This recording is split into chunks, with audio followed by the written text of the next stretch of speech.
Right, let's rank all the cantrips, starting with the Evocation ones. Eldritch Blast, S tier. Amazing spell. If you can get it, you should, but most of the time you can't, because it's only available for Warlocks and if you're picking it up through a feat. Booming Blade, amazing cantrip that you're not going to take on 90% of the casters, because you need to be doing melee weapon stuff, and most of the time as a caster you're really squishy and you can't afford to be in melee combat. Dancing Lights would be a great spell if we didn't have the light spell, which is just better than it. Firebolt would be S tier if it wasn't for that Eldritch Blast was in the game and does basically everything Firebolt does better.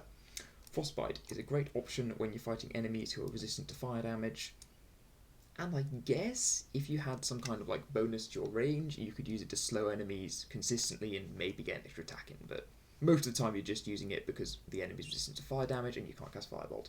Green Flame Blade is like Booming Blade but slightly better because you can actually hit two enemies quite often, whereas making an enemy move willingly into damage doesn't happen very often.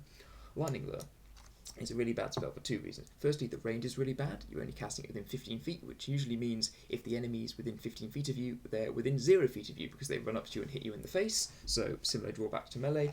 And also, its bonus effect, the downside of having less damage than Firebolt and the same damage as Frostbite, is to pull enemies towards you. As a caster, most of the time you don't want to pull enemies towards you unless you're doing melee attacks. And if you're doing melee attacks, why are you casting Lightning Lure instead of just casting one of your melee spells? Ray of Frost. Oh, I've actually got two mixed up here. Frostbite and Ray of Frost are not the same spell. Ray of Frost is the one that slows, so imagine everything I said about Frostbite before is said about Ray of Frost, and we're now going to act like Frostbite just appeared. Frostbite, it is 1d8 damage. You have to do a saving throw instead of an attack roll. Generally, saving throws aren't as good as attack rolls. They don't hit quite as often because enemies get to add their bonus stats, which are usually quite high, whereas their AC is typically lower than average. Its damage is kind of bad, and it gives disadvantage. Giving disadvantage is cool, but for the downside of less range and a saving throw on one weapon attack, which means it doesn't apply to certain things the monsters will be able to do as alternatives, so if they have any saving throws they can avoid it, generally not going to be as useful as you expect. I'll put it like in a low B though, because the spell's still pretty good. Right, Shock and Grasp. Really easy one. This is a melee spell that has almost none of the upsides of the melee attacks. Obviously you don't need to have a good fighting attribute to do this one, but because you can't add your modifier to it, you're really just putting yourself in harm's way for very little payoff.